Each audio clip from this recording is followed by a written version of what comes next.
High guys welcome to new day new my blog. आजको मेरो दैनिकी म देखाउँदैछु गाइज मेरो न्यू ब्लगमा के छ।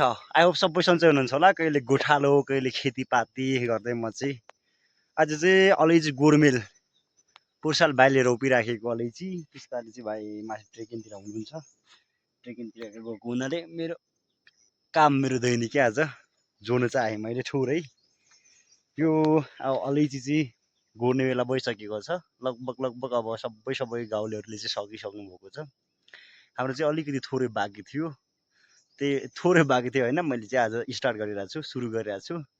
सबै भने जस्तो राम्रो उम्रेको छैन, तैपनि मैले आज थोरै गोडमेल गरेको छु। के छ सबैतिर सन्चै होला है। लगभग बादलिरहेछ। दिनभरि घाम पानी भएको थियो भनौँ होइन, पानी पनि परेको थियो।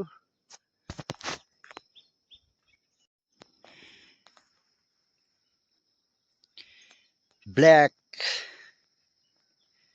गोल्डेन भन्छ हाम्रो गाउँतिर है। यस्तो राम्रो मेरो अलैँचीमा आज मैले गरेको मेरो काम चाहिँ यस्तो बब्बाल छ गाइस है। यस्तो तरिकाले हेर्दा चाहिँ यस्तो तलतिर चाहिँ अब हेर्नु न, जाड सबै उम्रेर जाडले केही नदेखिने जस्तो भएको छ। यतातिर चाहिँ यस्तो राम्रो भएको छ। मैले आज गोडमेल गरेको साँच्चीकै हेर्दा नै लोभ लाग्दो भएको छ। आजको मेरो काम यस्तो राम्रो छ अलैँचीहरू होइन। अरू ठुल्ठुलो तल भारीतिरको चाहिँ गोडमेल गर्नु नै बाँकी छ।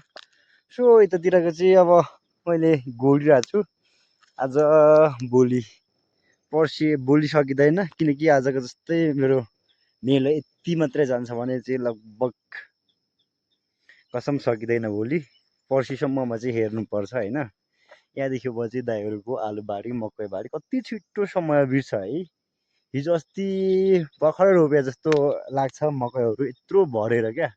आलुहरू लगभग फलेर पनि कुहिन लागिसक्यो, उसको बोट चाहिँ मरिरहेछ, मर्ने तर्खरमा छ। हाम्रो चाहिँ दाइहरूको आलुबारी त हाम्रो दाजुभाइको हुन् त है।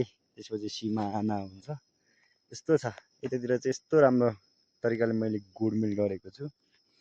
3 वटासम्म भएको छ क्या, 3 लिङ्गीसम्म भएको छ। यस्तो राम्रो भएको छ है साथी अलैँची।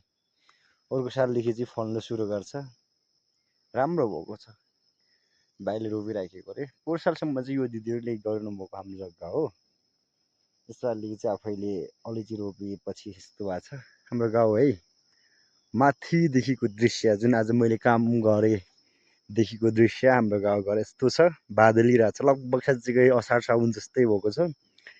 तै के भन्छ जेठ भए तापनि असार साउनको जस्तै जुन वेदर जुन मौसमको चाहिँ अवस्था छ यस्तो छ साथी हो है। मेरो गाउँघरको भिडियो बनाउँदैछु, अर्ग्यानिक भिडियो। केही समय लागि मात्र हो, म अब गाउँ बस्नु चाहिँ अब छिटै गइहाल्छु भनेर सोचिरहेको छु। हेरौँ है, मेरो सबै काम सकेको छैन, टेन्सन छ। बाबुआमालाई एक्लै घरमा छोड्नु पनि फेरि टेन्सनै छ। फेरि अब गाउँमै बसिराखेर पनि काम छैन। अलैँची बगान नै बगान छ कसम। खेतीपाती गर्ने ठाउँ चाहिँ हल्का फुल्का 1-2 ठाउँ मात्र छ। सबैलेमा गाउँलेहरूले चाहिँ अलैँची रोप्नु भएको छ है साथी हो। यस्तो छ मेरो न्यू डे न्यू भिडियो।